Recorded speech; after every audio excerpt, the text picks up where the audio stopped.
Hi friends, welcome to my channel. ಇವತ್ತು ರವೆ ದೋಸೆ ಮಾಡೋಣ ಬನ್ನಿ. ತುಂಬಾ ಸುಲಭ ಇದು. ರುಬ್ಬಬೇಕು, ನೆನಾಕಬೇಕು ಅನ್ನೋದು, ಟೈಮ್ ಕಾಯಬೇಕು ಅನ್ನೋದು ಸಹ ಹೆಚ್ಚಾಗಿ ಇಲ್ಲ. ಬಿಸಿ ಬಿಸಿಯಾಗಿ ತುಂಬ ಟೇಸ್ಟಿಯಾಗಿರುತ್ತೆ ರವೆ ದೋಸೆ. ಬ್ಯಾಂಗ್ಳೂರ್ ವೆದರ್ ಅಂತೂ ಈ ಥರ ಚಿಲ್ಲಾಗಿ ಕೋಲ್ಡಾಗಿರುತ್ತೆ. ಯಾವಾಗ ನೋಡಿದ್ರೂ ಮಳೆ, ಯಾವಾಗಂದರೆ ಆವಾಗ ಬಿಸಿಲು. ಈ ಥರ ಇರೋದ್ರಿಂದ ನಮಗೂ ಮನೆಯಲ್ಲಿ ಬಿಸಿ ಬಿಸಿಯಾಗಿ ಏನಾದರೂ ತಿನ್ನಬೇಕು ಟೇಸ್ಟಿಯಾಗಿ ಅಂತ ಅನ್ನಿಸ್ತಾನೆ ಇರುತ್ತಲ್ವ. ರವೆ ಜೊತೆಗೆ ಎಣ್ಣೆ ಸೇರಿದ್ರೆ ಎಷ್ಟು ಟೇಸ್ಟಿಯಾಗಿ ರವೆ ದೋಸೆ ಮಾಡ್ಕೋಬೋದಲ್ವ. ಮೊದಲಿಗೆ ಇಲ್ಲಿ ನಾನು ತಗೋತಾ ಇರೋದು ಚಿರೋಟಿ ರವೆ 1 ಕಪ್ ತೊಗೊಂಡಿದ್ದೀನಿ. ಅದೇ ಕಪ್ನಲ್ಲಿ ಅಕ್ಕಿ ಹಸಿಟ್ಟು ತೊಗೋತಾ ಇದ್ದೀನಿ. 2 ಈಕ್ವಲ್ ಪ್ರಪೋರ್ಷನಲ್ಲಿ ತೊಗೊಂಡಿರೋ ಅಂಥದ್ದು. 2 ಟೇಬಲ್ ಸ್ಪೂನಷ್ಟು ಮೈದಾ ಹಿಟ್ಟು ಹಾಕೋತಾ ಇದ್ದೀನಿ. ಇಲ್ಲ ಅಂದರೆ ನೀವು ಗೋಧಿ ಹಿಟ್ಟು ಸಹ ಹಾಕೋಬೋದು. ರುಚಿಗೆ ತಕ್ಕಷ್ಟು ಉಪ್ಪು, ಹಾಗೆ ಶುಂಠಿ ತುರಿದಿಟ್ಕೊಂಡಿದ್ದೀನಿ 1-2 ಇಂಚಷ್ಟು, ಅದನ್ನು ಸಹ ಹಾಕೋತಾ ಇದ್ದೀನಿ. ಈಗ ಕರಿಬೇವಿನ ಸೊಪ್ಪು ಸಣ್ಣದಾಗಿ ಹಚ್ಚಿಟ್ಕೊಂಡಿದ್ದೀನಿ, ಅದನ್ನು ಹಾಕೋತಾ ಇದ್ದೀನಿ. ಕೊತ್ತಂಬರಿ ಸೊಪ್ಪು ಸ್ವಲ್ಪ ಹಾಕ್ಕೊಳ್ಳೋಣ. ಜೀರಿಗೆ 1 ಟೇಬಲ್ ಸ್ಪೂನ್ಗಿನ ಸ್ವಲ್ಪ ಹೆಚ್ಚಾಗಿದೆ, ಅದನ್ನು ಹಾಕೋತಾ ಇದ್ದೀನಿ. ಮೊಸರು 3 ಟೇಬಲ್ ಸ್ಪೂನಷ್ಟು.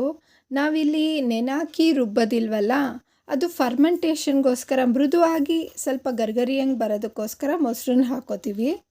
ತುಂಬ ಜಾಸ್ತಿ ನೀರು ಹಾಕ್ಕೊಂಡ್ಬಿಟ್ರೂ ಕೂಡ ತುಂಬ ತೆಳು ಆಗಿಬಿಡುತ್ತೆ. ಆವಾಗ ಅಂಚಿಂದ ದೋಸೆ ಎದ್ದೇಳಲ್ಲ, ಕಿತ್ತೋಗ್ಬಿಡುತ್ತೆ.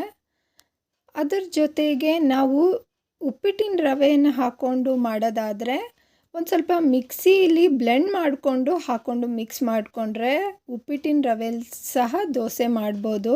ನಾನಿಲ್ಲಿ ಶುಂಠಿನ ತುರಿದು ಮತ್ತು ಕೊತ್ತಂಬರಿ ಸೊಪ್ಪು, ಕರಿಬೇವಿನ ಸೊಪ್ಪೆಲ್ಲ ಹಚ್ಚಾಕೊಂಡಿದ್ದೀನಲ್ಲ, ಅದ್ರ ಬದಲು ನೀವು ಮಿಕ್ಸಿ ಜಾರ್ಗೆ ಜೀರಿಗೆ, ಹಸಿಮೆಣ್ಸಿನ್ಕಾಯಿ, ಈರುಳ್ಳಿ, ಕೊತ್ತಂಬರಿ ಸೊಪ್ಪು, ಕರಿಬೇವಿನ ಸೊಪ್ಪು ಇದನ್ನೆಲ್ಲ ಬ್ಲೆಂಡ್ ಮಾಡಿಬಿಟ್ಟು ಈ ಹಸಿಟ್ಟೇನಿದೆ ಇದಕ್ಕೆ ಜೊತೆಗೆ ಮಿಕ್ಸ್ ಮಾಡಿಕೊಂಡು ಮೊಸರಾಕಿ ಕಲಸಿ ಸಹ ಹಾಗೂ ಮಾಡ್ಬೋದು. ನಾನಿಲ್ಲಿ ಹಸಿಮೆಣ್ಸಿನ್ಕಾಯಿ ಉಪಯೋಗಿಸಿಲ್ಲ, ಖಾರ ಬೇಡ ಅಂತ ಹೇಳಿ.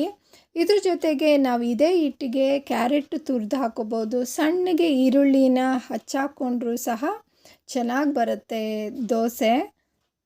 ಟೇಸ್ಟು ಸಹ ಚೆನ್ನಾಗಿರುತ್ತೆ, ಅದ್ರ ಜೊತೆಗೆ ಹೆಲ್ತಿ ಕೂಡ. ಸಬ್ಸಿಗೆ ಸೊಪ್ಪು ಸಣ್ಣದಾಗಿ ಹಚ್ಚಾಡ್ಕೊಂಡು ಅದು ಸಹ ಮಾಡ್ಬೋದು. ನಾನಿಲ್ಲಿ ಬೆಳಿಗ್ಗೆ ತಿಂಡಿಗೆ ಲಂಚ್ ಬಾಕ್ಸ್ಗೆ ಅಂತ ರೆಡಿ ಮಾಡ್ಕೋತಾ ಇರೋದ್ರಿಂದ ಅಷ್ಟೊಂದೆಲ್ಲ ನಾನು ಮಾಡಲಿಲ್ಲ, ಟೈಮ್ ಆಗಲಿಲ್ಲ. ಅದರಿಂದ ಕ್ಯಾರೆಟು ಇತ್ತು, ಎಲ್ಲ ಇತ್ತು, ಮಾಡ್ಬೋದಿತ್ತು. ನೀವು ಇದ್ರ ಜೊತೆಗೆ ಅದನ್ನು ಆ್ಯಡ್ ಮಾಡಿಕೊಂಡು ಸಹ ಮಾಡ್ಕೋಬೋದು. ನಾವು ಕ್ಯಾರೆಟ್ ಎಲ್ಲ ಹಾಕ್ಕೊಂಡಾಗ ಸ್ವಲ್ಪ ದೋಸೆ ದಪ್ಪನಾಗಿ ಬರುತ್ತೆ, ಇಷ್ಟು ತೆಳುವಾಗಿ ಬರೋದಿಲ್ಲ. ನೋಡ್ಬೋದು ನೀವು, ನಾನು ಇನ್ನೂ ನೀರು ಹಾಕ್ಕೊಂಡು ಆ್ಯಡ್ ಮಾಡ್ಕೊಂಡಿದ್ದೀನಿ. ಕನ್ಸಿಸ್ಟೆನ್ಸಿ ಕರೆಕ್ಟಾಗಿದೆ. ಒಂದು ಅರ್ಧ ಗಂಟೆ ನೆನಿಲಿಕ್ಕೆ ಬಿಟ್ಬಿಡೋಣ. ಇದನ್ನು ರವೆ ದೋಸೆಗೆ ಹಿಟ್ಟನ್ನು ಫಸ್ಟು ರೆಡಿ ಮಾಡಿ ಇಟ್ಕೊಂಡ್ಬಿಟ್ಟು ಸೈಡ್ ಡಿಶ್ನ ಇವಾಗ ಪ್ರಿಪೇರ್ ಮಾಡಿಕೊಂಡ್ರೆ ಆ ಟೈಮಲ್ಲಿ ಈ ಹಿಟ್ಟು ಸಹ ನೆನೆಯುತ್ತೆ, ಸೈಡ್ ಡಿಶ್ಶು ಸಹ ಬೇಗ ರೆಡಿ ಆಗುತ್ತೆ. ನಾನಿವಾಗ ಒಂದು ಅರ್ಧ ಗಂಟೆ ಆಗಿದೆ, ಚಟ್ನಿ ಮಾಡಿ ರೆಡಿ ಮಾಡಿ ಇಟ್ಕೊಂಡಿದ್ದೀನಿ. ಸ್ಟವ್ ಅಂಟಿಸಿ ಹಂಚು ಕಾಯ್ಲಿಕ್ಕೆ ಇಟ್ಟಿದ್ದೀನಿ. ಒಂದು ಅರ್ಧ ಟೇಬಲ್ ಸ್ಪೂನಷ್ಟು ಎಣ್ಣೆ ಹಾಕ್ಕೊಂಡು ಈರುಳ್ಳಿ ಸೌರಿ ಇಟ್ಕೊಂಡಿದ್ದೀನಿ. ನಾನು ರವೆ ದೋಸೆ ಯಾವಾಗಲೂ ಹೀಗೆ ಹಾಕ್ತೀನಿ, ಸುತ್ತಲೂ ಹಾಕ್ಕೊಂಡ್ಬಿಡ್ತೀನಿ ಫಸ್ಟು, ಆಮೇಲೆ ಮಧ್ಯ ಫಿಲ್ ಮಾಡ್ತೀನಿ. ಅದೇ ಮಾಮೂಲಿಯಾಗಿ ನಾವು ದೋಸೆ ಮಾಡ್ತೀವಲ್ಲ, ಉದ್ದಿನ ದೋಸೆ, ಅದನ್ನು ಮಧ್ಯದಿಂದ ಸುತ್ತಲೂ ಸುತ್ಕೋತೀನಿ. ನೀವು ಹೀಗೆ ಹಾಕ್ತೀರಾ ರವೆ ದೋಸೆ ಅಂತ ಹೇಳಿ ಕಮೆಂಟ್ ಮೂಲಕ ತಿಳಿಸಿ. ಈಗ ಒಂದು ಹೈ ಫ್ಲೇಮಲ್ಲಿ ಇಟ್ಕೊಂಡು ಎಣ್ಣೆನ ಹಾಕ್ಕೊಳ್ಳೋಣ. 1-2 ಟೇಬಲ್ ಸ್ಪೂನಷ್ಟು. ನೋಡಿ ಬೇಯ್ತಾ ಬರ್ತಾ ಇದೆ, ಸುತ್ತಲೂ ಸ್ವಲ್ಪ ಹಂಚು ಬಿಡ್ತಾ ಬರ್ತಾ ಇದೆ. ಈಗ ತಿರುವು ಹಾಕ್ಕೊಂಡು ಇನ್ನೊಂದು ಸೈಡು ಸಹ ಬೇಯಿಸ್ಕೊಳ್ಳೋಣ. ಹಾಗೆ ಹಂಚು ತುಂಬ ಕಾದ್ಮೇಲೆ ದೋಸೆ ಹಾಕ್ಕೊಳ್ಳಿಕ್ಕೆ ಹೋದ್ರೂ ಕೂಡ ದೋಸೆ ಬರೋದಿಲ್ಲ. ದೋಸೆ ಹಾಕ್ಕೊಳ್ಳೋವಾಗ ಲೋ ಅಲ್ಲಿರಬೇಕು ಫ್ಲೇಮು.